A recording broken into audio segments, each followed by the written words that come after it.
جامع مسجد ہارونیہ عالم rock کے زیر اہتمام عید میلاد النبی صلی اللہ علیہ وآلہ وسلم کا سالانہ مرکزی جلوس برآمد ہوا، جس میں بڑی تعداد میں عاشقان رسول صلی اللہ علیہ وآلہ وسلم نے شرکت کی۔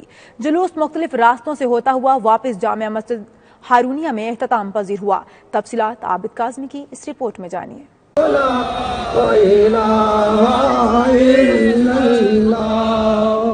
سرپرست اعلیٰ مسجد ہارونیہ صوفی محمد صفدر کی صدارت میں نکلنے والا جلوس علم راک کے مختلف راستوں سے گزرا، جہاں جگہ جگہ جلوس کے شرکاء کے لیے کھانے پینے کے سٹال لگائے گئے اور عاشقان رسول صلی اللہ علیہ وآلہ وسلم پر پھولوں کی پتیاں نچھاور کی جاتی رہیں۔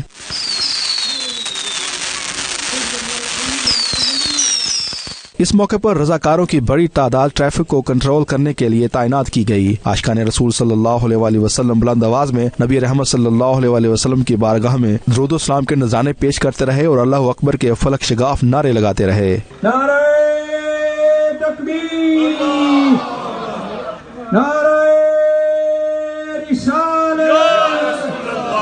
اس موقع پر صوفی صفدر حاجی راجہ جوید سمیت دیگر شخصیات نے 92 نیوز سے گفتگو کرتے ہوئے کہا کہ آپ صلی اللہ علیہ وآلہ وسلم تمام جہانوں کے لیے رحمت للعالمین بن کر آئے۔ اپنے آقا صلی اللہ علیہ وآلہ وسلم کی آمد کا جشن منانا کسی بھی مسلمان کے ایمان کی پختہ ہونے کی نشانی ہے۔ شرکاء کا کہنا تھا کہ انہیں جو کچھ ملا ہے وہ آقا صلی اللہ علیہ وآلہ وسلم کے وسیلے سے ہی ملا ہے۔ میلاد النبی صلی اللہ علیہ وسلم کا محبت بھرا جلوس جا رہا ہے، اس میں بچے بھی موجود ہیں اور نوجوان بھی موجود ہیں، بوڑھے بھی موجود ہیں۔ محبت اور عقیدت کے ساتھ جامع مسجد ہارونیہ سے ہر سال یہ نکلتا ہے۔ اللہ تعالیٰ ہم سب کو اس سے خوشیاں نصیب کرے اور برکتیں نصیب کرے۔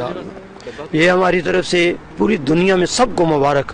میلاد مصطفیٰ نبی کریم صلی اللہ علیہ وسلم نے جو ہمیں پیغام دیا دین کا، وہ ہمارے سینے میں اللہ پاک جاگزیں کرے۔ شرکاء کا مزید کہنا تھا کہ اس طرح کا جلوس منعقد کرنے کا مقصد جہاں نوجوان نسل آپ صلی اللہ علیہ وآلہ وسلم کی تعلیمات سے روشناس ہوتی ہے، وہیں دوسرے مذاہب کے لوگ بھی اس سے مستفید ہو کر دائرہ اسلام میں داخل ہوتے ہیں۔ رپورٹنگ ٹیم کے ہمراہ عابد کاظمی، 92 نیوز برمنگھم۔